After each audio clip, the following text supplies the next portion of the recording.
तैयार नहीं है। ये कब तक ड्रामाबाजी चलेगी बताइए, ड्रामा कब तक चलेगा? मुसलमान इनको कब याद आता है? चुनाव आ गया, ए भाई हमको वोट दे दो, उसके बाद उसको पलट कर मत पूछो। चुनाव खत्म हो गया, हम खत्म हो गए। चुनाव आया तो देखो जुल्म हो रहा है, आपको दबाया जा रहा है। अरे जब जुल्म हो रहा है, जब दबाया जा रहा है, तो उसका रोकथाम कैसा होगा? उसका सद्देबाज क्या होगा? उसका सद्देबाज ये है कि तुमको लीडर बनना पड़ेगा, तुमको कायद बनना पड़ेगा। मुकद्दर के फैसले तुम तय करोगे कि पटना में जालिम बैठकर तुम्हारे नौजवानों, तुम्हारे मुस्तकबिल का फैसला नहीं करेगा।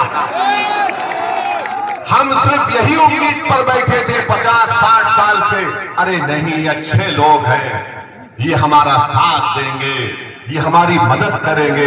अरे बताओ हमारा क्या फायदा हुआ? हमने रिपोर्ट बनवाई बिहार के मुसलमानों के बारे में, 5 साल पहले हमने उसको रिलीज करवाया।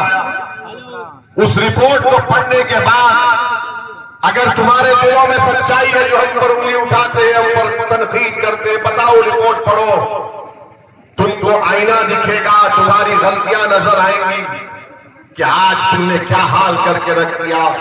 तो मैं आपसे अपील करने आया हूं कि हमको इस आने वाले विधानसभा में मुत्तहिदा तौर पर हमको अपने तमाम वोट का सही इस्तेमाल करना पड़ेगा। और मैंने अभी अख्तरुल ईमान साहब से बात की और उन्होंने ये बताया कि इंशाअल्लाह ताला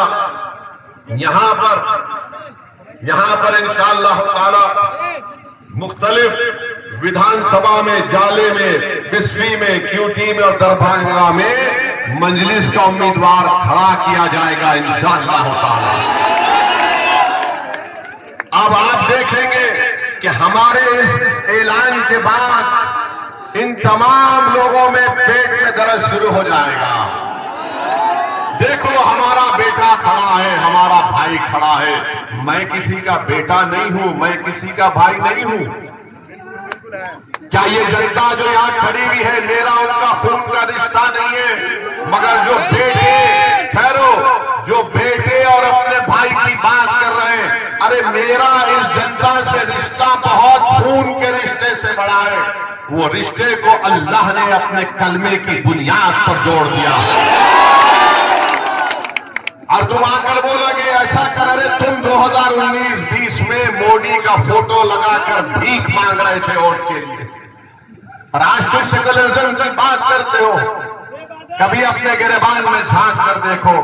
मैं आपको बताने आया हूं कि अख्तरुल ईमान साहब ने, अख्तरुल छोड़ दिए सर, छोड़ दीजिए, हमारा दीवाना है, छोड़ दीजिए, कुछ नहीं होगा। मैं आपको आराम से सर, मैं आपको बताने आया हूं कि हमारे पास बिहार के जिम्मेदार लोग आकर अख्तरुल ईमान साहब से कहा कि आप इनसे बातचीत क्यों नहीं करते, आप इनसे समझौता क्यों नहीं कर लेते। तो अख्तरुल ईमान साहब ने कहा, मुझसे पूछा क्या करना चाहिए, मैंने कहा वो कौम के जिम्मेदार लोग हैं, जब वो आपके पास आए तो उन्हीं को बोलिए कागज पर लिख दो और आप साइन करके भिजा दीजिए लालू जी को।